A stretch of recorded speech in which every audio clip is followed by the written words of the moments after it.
చాలామందికి మకా నక్షత్రము, ఉత్తరా నక్షత్రము, ఉత్తరాభాద్ర నక్షత్రము, రేవతి నక్షత్రము, అదేవిధంగా పుష్యమి నక్షత్రము, విశాఖ నక్షత్రము, స్వాతి నక్షత్రము, అనురాధ నక్షత్రం, ఈ నక్షత్రాలు జన్మించిన వారికి ఎక్కువ మందికి వివాహపరంగా సమస్యలున్నా, అప్పులు అయిపోతున్నారు, డబ్బు నిలబడట్లేదు అనుకున్నా, ఒక వ్యాపారం గతంలో చేస్తున్నాను, ఇప్పుడు కూడా అదే చేస్తున్నాను, బట్ అది అంత లాభదాయకంగా కనిపించట్లేదు, వ్యాపారాన్ని పెట్టుబెడదామా తీసేద్దామా, లేదా ఏం చేయాలి, ఇలా డైలమా క్వశ్చన్లో కనుక మీ జీవితం ఉంటే జూన్ 22 తర్వాత నుండి కూడా మీరు చేయవలసింది ఏంటంటే తప్పనిసరిగా మీరు సప్తశ్లోకి గీతాన్ని చదవాలి.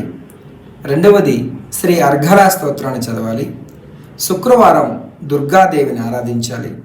మీ పేరులో మీ పుట్టిన తేదీ నెంబర్లో ఒక అక్షరాన్ని సరి చేసుకోవాలి. న్యూమరాలజీ ప్రకారం, సంఖ్యాశాస్త్ర ప్రకారం. డెస్టినీ మీకు 30 ఏళ్ళు దాటితే మాత్రం మీ డేటు మంత్ ఎరగత వచ్చినప్పుడు డెస్టినీ ఆ నెంబర్ మీ పేరులో ఉండేలా చూసుకోవాలి. మీరు వాస్తు ఫేసింగ్లో ఉండకూడదు.